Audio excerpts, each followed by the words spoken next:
Hello everyone, my name is Keely. Welcome to my channel. Welcome back if you've been here before. Today I'm going to talk about all the books that I read in the month of January. So I read 16 books in January, resulting in 5,214 pages, and unfortunately my average rating was a 3.06, which isn't a great start to the year, but honestly that rating is better than I thought it was going to be at the beginning of the month, because for like half of the month my average rating was a 2 point something. So the end of the month definitely got a lot better than the start. But as always, I'm going to talk about these books in the order that I read them in. So a few of these books have been talked about in vlogs already, so I will leave any vlog linked down below. The first book that I read in January and 2024 was The Godhead Complex by James Dashner. This is book 2 in the Maze Cutter series, which is a spin-off of the Maze Runner series. So I read this book for the Reading Short Books TBR video thing that I did. And anyway, this is the sequel, like I said, and this series is very, very difficult to explain. The gist of it is that we follow characters that are descendants from the original characters in the Maze Runner.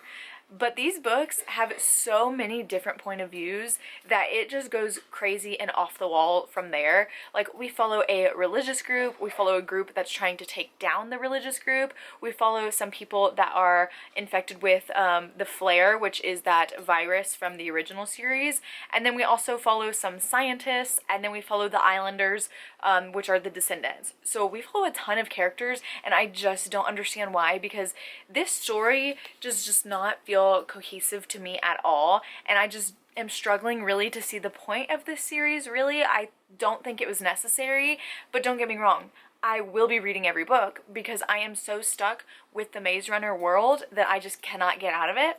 So I will read every book that James Dashner writes in this world, even if I'm not enjoying it. So ultimately, I gave this one 2 stars.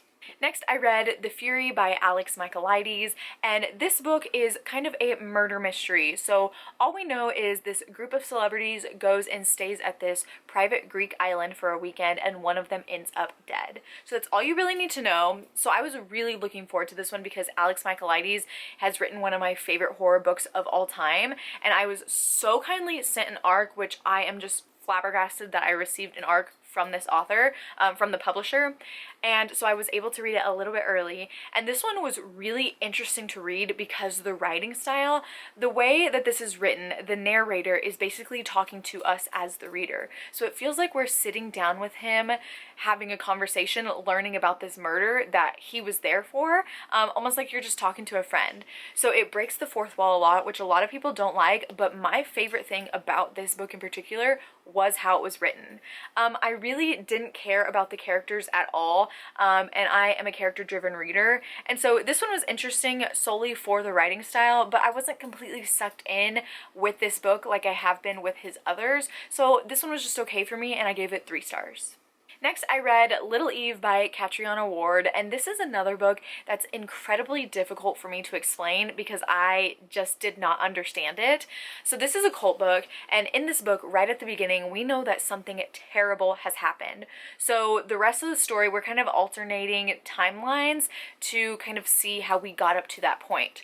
So we follow this family in here. They live in this old castle in Scotland, like on a cliff, and there is this man called the uncle, and they all follow him. He is the leader. And so there's a bunch of little kids in this cult, and they worship a snake. And I just don't understand. I don't get it. So I was so confused the entire time reading this, and not in a good way. I've discovered I also don't really like Catriona Ward's writing. I just don't connect to it. It's very difficult for me to get through, and although this is a very short book, once again, it was in that short books vlog, it felt like it took me so long to read this because the writing style is just, it doesn't flow for me, if that makes sense. I do like how dark and weird this got, but overall, it was just confusing, and I just didn't get it. And I feel like maybe that's on me. Maybe I'm just not intelligent enough for her books. But a lot of times this is the second book I've read from her, and I've just been confused in both of her books. I haven't read House on Needless Street, which is like everyone's favorite, so hopefully I'll love that one. But I don't have high hopes because, once again, I gave this one 2 stars. Next, I read Araw and the Nectar of Immortality by Rashni Chokshi. This is the 5th and final book in the Pandava Quintet series. So this is all about Hindu mythology, and this is under Rick Riordan Presents. Now, I don't have a lot to say about this book and the series as a whole, because overall, this series was just okay for me. I didn't absolutely love it. There were times when I loved the characters and times when I was really annoyed by them. There were times when I was invested and times when I could care less. But overall, this is one of those stories that at the time I'm like, okay, this is fun, and then I immediately forget about it. So I've been giving all of these books 3 stars, and this one was no different. This was another 3-star for me.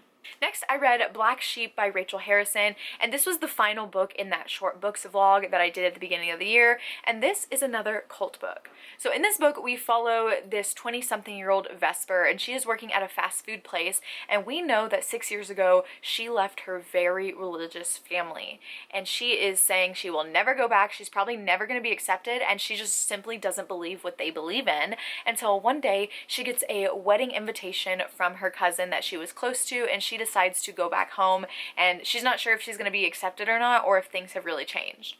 So this one was interesting because the religion in here came out of left field for me. I don't know what I expected, but when it is brought up in here, I had to take like a backseat and just giggle, because I was like, oh, so that's the direction this is going in, which was very interesting. But I will say, for me personally, this just hit some points and topics that I just don't want to read about. Vesper is very against her religion, which I get, because like same, but the comments that she made about religion as a whole just rubbed me the wrong way, and so I didn't really like that, or really like her in particular. So this was more of a it's me, not you type of book because of those topics, but I gave this one 3 stars, and I am interested in reading more from this author because this is my first book from her, and I have heard great things, and a lot of my friends think I will like her books, so hopefully I will. But yes, this one, 3 stars overall. So next I read Claimed by the Lion by January Bell, and I read this as a part of mine and Katie from Katie's Book Nooks book club that we do monthly, and this was her pick, and we decided we wanted to read some alien romance, which I have never read. Now this one is alien, but it's also kind of shifter. So we follow this girl who's on a camping trip with her sisters, and she basically gets kidnapped by this lion shifter and taken to his planet, and of course they're fated mates. So this one just wasn't for me. I just did not care about the relationship, and with these type of books, I feel like you have to really love the romance, because like that's the majority of the book, which isn't a problem for me. That's not where I have a problem. My problem is that I just didn't care about the relationship, and I also didn't care enough about the world and the problems they were facing. So I ended up giving this one 2 stars just because I wasn't in love with the romance, and you kind of need to be for these books. The next book I read was The Invocations by Crystal Sutherland. This is what the real cover looks like. This is actually the Evernight Illumicrate edition, which is stunning, and I did not know this was going to be the book in the box, and I'm so glad it was. So I actually read this as an art copy, and so I was really glad to finally own my own copy, and it is stunning. But this one is really interesting. So we follow 3 different characters. We have Immer, and she is a witch. She creates spells. We have Zara, who is following a serial killer because he killed her sister, and now she is trying to bring her sister back to life via necromancy. And then we also follow Jude, who is also kind of involved with the occult because she has cast several spells that have backfired, and now her body is essentially decaying. So these 3 kind of have to come together to try to figure out who is killing off these witches and how to stop this serial killer. So this book is so cool, and a lot of people loved this author's other book, House of Hollow, and I wasn't completely obsessed with it, so I wasn't expecting to love this one as much as I did, but I truly became obsessed with it. So when I read the art copy, originally these 3 characters, I was getting kind of confused at first, but once you get to know them, they each have their own unique voice and really stand apart from everyone else, and I really loved each of the characters. I think Zara was probably my favorite because she was the most relatable to me, and she was the most different of everyone in the story, but each character was really fascinating to follow. And the fact that Jude's body is decaying we get very gruesome and nasty details about it, as well as like the slayings and the murders, which I love. So this book was dark and gruesome and gross at times, which was a welcome surprise for me, especially because it is YA, and I just really loved it. I also love that we're following a serial killer because I love books about serial killers, and this one was really interesting. The magic was really interesting. There was so many different types, and the way that the spells are cast is really, really cool. But I just love this one so much, and I highly recommend it. I think it's better than House of Hollow, and I give this one 5 stars. So now that you know that, let me show you the rest of this book. So this is like the necromancy book that they use in the book, and then the inside, it is so stunning, and I'm just so excited because I was telling myself I need to buy my own copy because I loved it so much, and this copy is so pretty. And I also love the original cover so much, so I might get that too. But yes, this was my first 5-star of 2024. Next, I read Murder at the Royal Ruby by Nita Prose, and this is a short story from the collection Obsession from Amazon Original Stories. I've only read this first one so far, and this one takes place at a theater, and there is this really, really famous actress that is on a play there, and she ends up dead.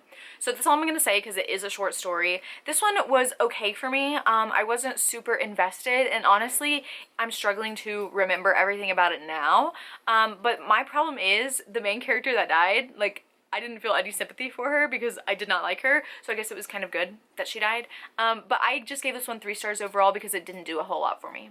The next 3 books are all a part of a trilogy, so I'm going to kind of talk about them together, and that is the Glass trilogy by Maria V. Schneider. So this is books 4, 5, and 6 in the Chronicles of Ixia, but it is also a trilogy on its own. So the Chronicles of Ixia is like the poison study, that's where it starts, but like I said, this is the continuation, but also a trilogy on its own, if that makes sense. Because the Chronicles of Ixia have like 9 books, but it's made of 3 different trilogies. So the first book here is Stormglass, and in this trilogy in particular, we follow a girl named Opal Cowan, and she is a character we meet in the Poison Study trilogy, and she is a glassmaker and a magician. And so in this world, there are also storm dancers, and they use their magic to hold back the vicious storms on the coast. And the way they do this is they hold the storms in these orbs, like on this cover. But the problem is all of their orbs are breaking. So because Opal is a glass magician, she is called to go there to help them figure out their problems.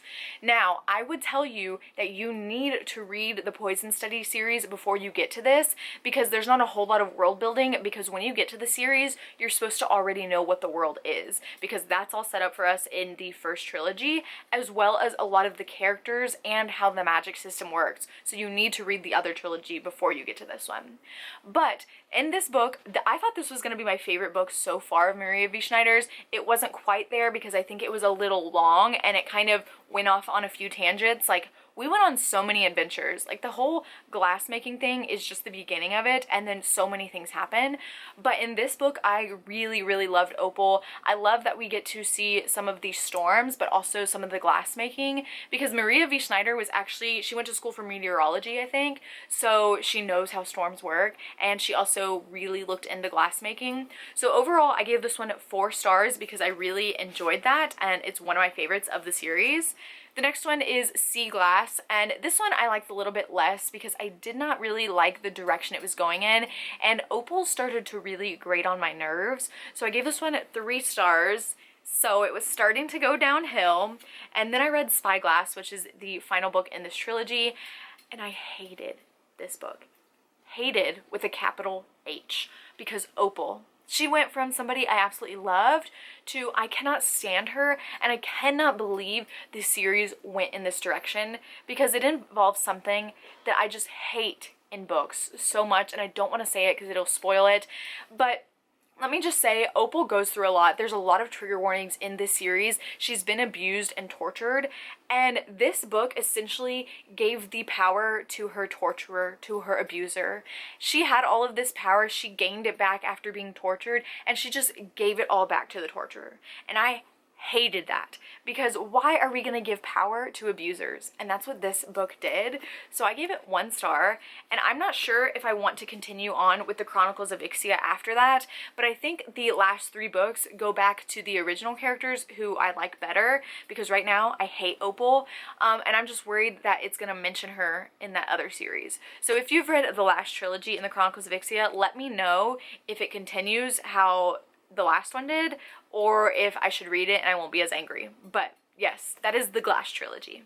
So next I read Two Dark Reigns by Kendara Blake. This is book 3 in the Three Dark Crowns series, and this is a young adult fantasy series. I know it's weird for me to be reading fantasy, but this is one that I actually really enjoy.